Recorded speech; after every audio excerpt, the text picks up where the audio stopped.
केटी हो भोलिको लागि डोली कोसेलीको तयारी त गरियो। ए साँच्चै कारीगरको मामा भेनालाई खबर पुर्यायो कि नै?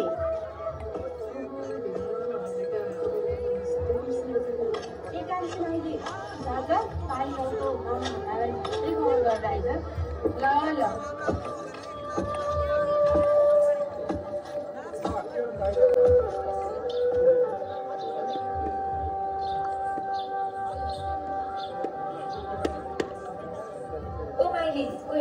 हाम्रो बेला आइरहनु हो झुले भेना झोले है सारी झोले टाढै होइन नि भेना भोलि रोगी बस्ने भनेको हजुरलाई खबर पुऱ्याउला। हजुर त बाटोमै भेटिनु भयो। ल भोलि समयमै आउनु है।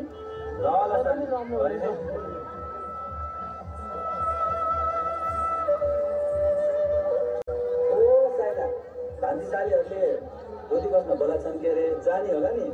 जानै पर्यो नि भाइला। अहिले नि नकदाको धेरै भयो। आज रोटी घरमा सालीहरूसँग रमाइलो त गर्नु पर्यो नि। ल झट्टै आइज।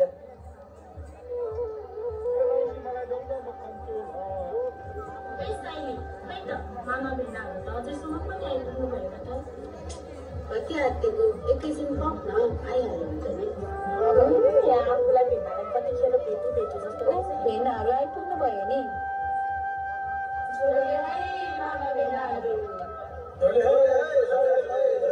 यहाँ त भएन नि सालीहरू।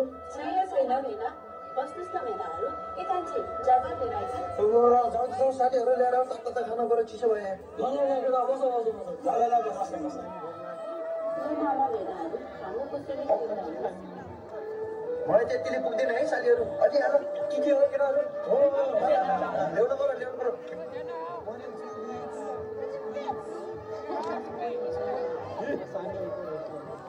ल केटाहरू अब रोटी पनि सुरु गर्नु पर्यो। ल साइला पछाडि थोक र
See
साथीहरूको सुनाउनु भयो